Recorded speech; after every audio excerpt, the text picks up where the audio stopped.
देखिए, मैं तो हास्य का कवि हूं, पद्मिनी जी बैठी हैं, वो श्रृंगार की कवित्री हैं, प्यार मोहब्बत की आपको कविताएं सुनाएंगी। मुझसे बिल्कुल भी आशा मत रखिएगा सर, मैं प्यार मोहब्बत से बहुत दूर रहता हूं। असल में उत्तर प्रदेश के रहने वाले हैं, योगी जी की सरकार है। जब योगी जी की सरकार नहीं थी तो 15 प्रेमिकाएं थी। योगी जी मुख्यमंत्री बन गए, हमने सबसे राखी बंधवा लिया।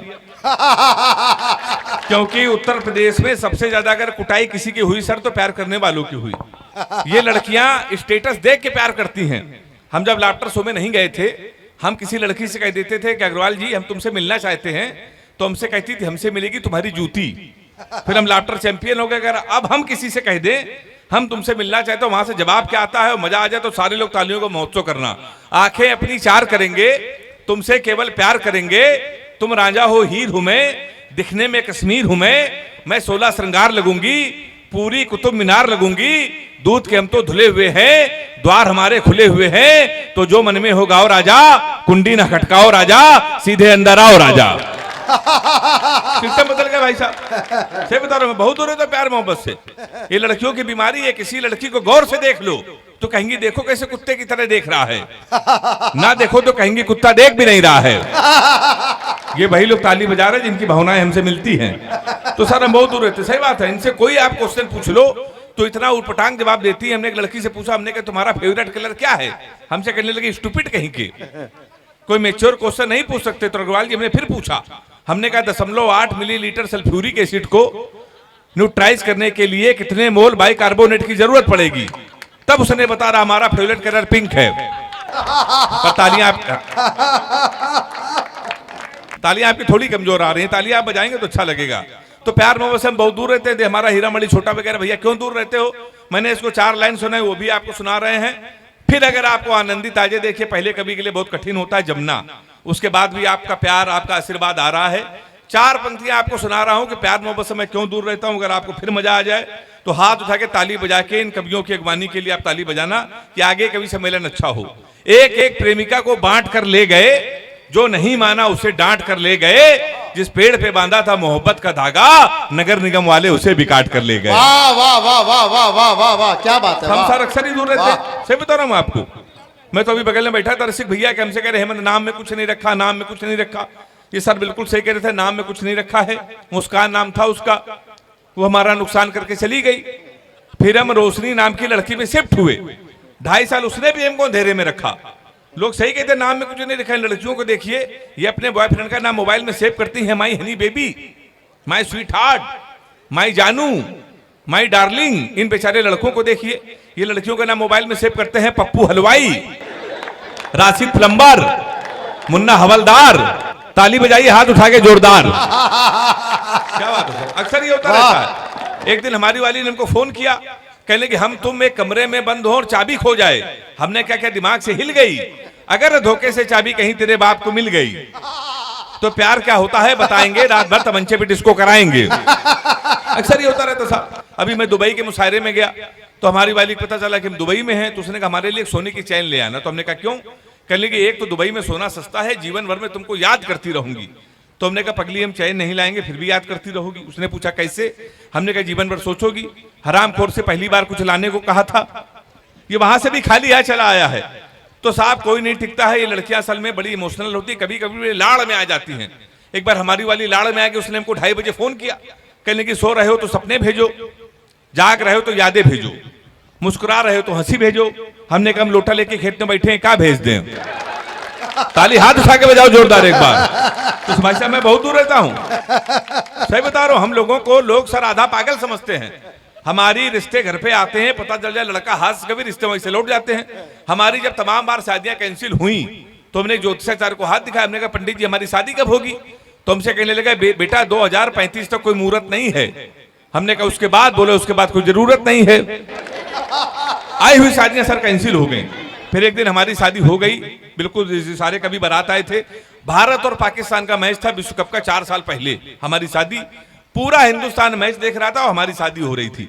हमने पिताजी से कहा आज दिन शादी ना करिए, पूरा देश मैच देख रहा है, हमारी आप शादी करो। सर नहीं माने, कर दी।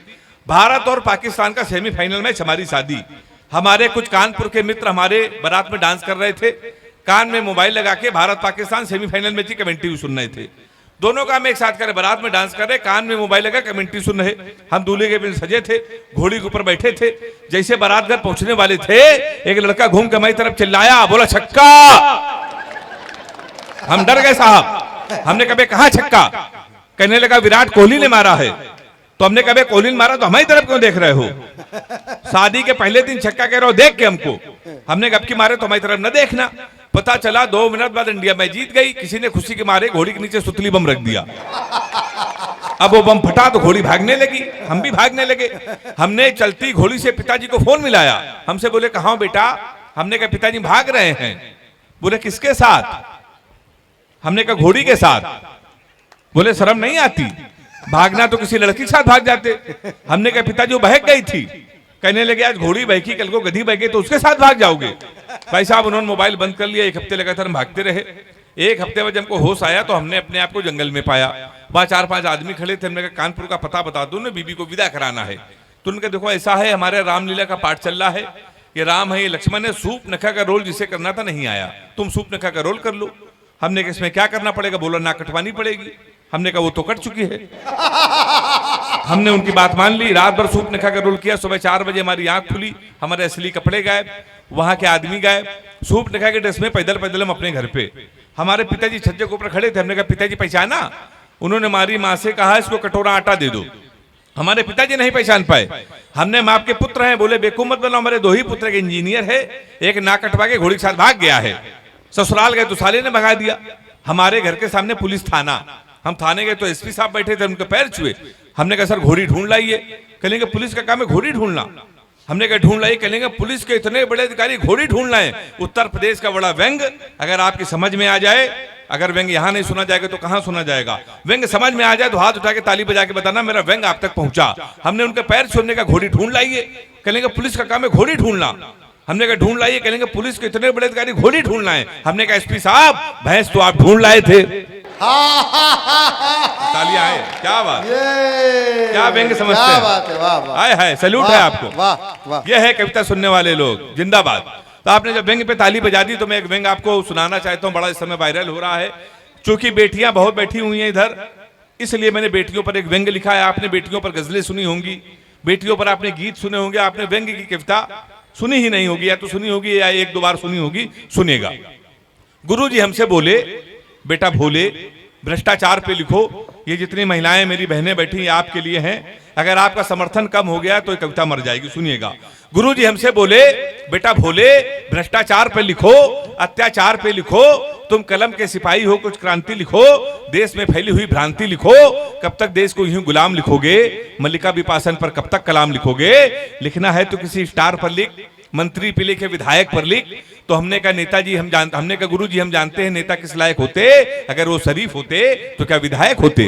वाह वाह वाह। तालियां आपकी आ रही हैं। वाह। अगर वो शरीफ होते तो क्या विधायक होते? क्या बात। वैसे सबकी आंखों पे एक ही घटना दिखी है, हमने उसी पर कविता लिखी है। विषय है भ्रूण हत्या जरूरी। अब आप सोच रहे हो मैंने ये क्या सुना रहा हूं? विषय है भ्रूण हत्या जरूरी। गुरुजी बोले यही सब लिखेगा तो मंचों पर पिटेगा। पूरा देश भ्रूण हत्या के विरोध में दिख रहा है तो समर्थन पे कविता लिख रहा है। मेरी बहनें आप सुनिएगा और मैं आपका समर्थन चाहता हूं। पूरा देश भ्रूण हत्या के विरोध में दिख रहा है तो समर्थन पे कविता लिख रहा है। तो हमने कहा गुरुजी तो क्या बेटियों को किसी पर भार होने दूं? दरिंदों का खुलेआम शिकार होने दूं? आप चाहते हैं तंदूरों में गला दी जाएं, दहेज ना लाएं तो जला दी जाएं? पूछो उस मां से जो अपनी बेटी की तोतली बोली सुन के झूम लेती है, स्कूल भेजते समय अपने कलेजे को चूम लेती है। क्या गुजरता होगा उस बेटी पे जिसके सपने पूरे होने से पहले टूट जाते हैं? पूछो उस पिता से जिसकी बेटी किस्मत भेड़िए लूट जाते हैं। पूछो उस पिता से जिसकी बेटी किस्मत भेड़िए लूट जाते हैं। तो सबके लिए एक ही सीख है, जब व्यवस्था बेटियों को बचा नहीं सकती तो भ्रूण में इनका मर जाना ही ठीक है। मगर याद रखना, अब मैं देखता हूं किस तरह मुझे आप विदा करेंगे, मगर याद रखना इन जन्मी बेटियों के श्राप जिस दिन कहर बनकर टूटेंगे और वक्त के तंदूर तुम्हारे अस्तित्व पर फूटेंगे, तब तुम्हें ईश्वर सृष्टि और बेटियों का भान होगा, लेकिन तुम्हें बचाने के लिए जर्रा जर्रा अंतर्धान होगा। अतः निवेदन है बेटियों के लिए लुभावने नारे ही ना लगाएं, इन्हें बढ़ने दें, इनके रास्ते में कांटे ना बिछाएं। मित्रों ये सब लिखने से पहले बहुत कुछ सोचा और जांचा है। ये विसंगतियों के खिलाफ एक कवि का तमाचा है, एक कवि का तमाचा है। बहुत क्या बात है। वाह वाह वाह वाह।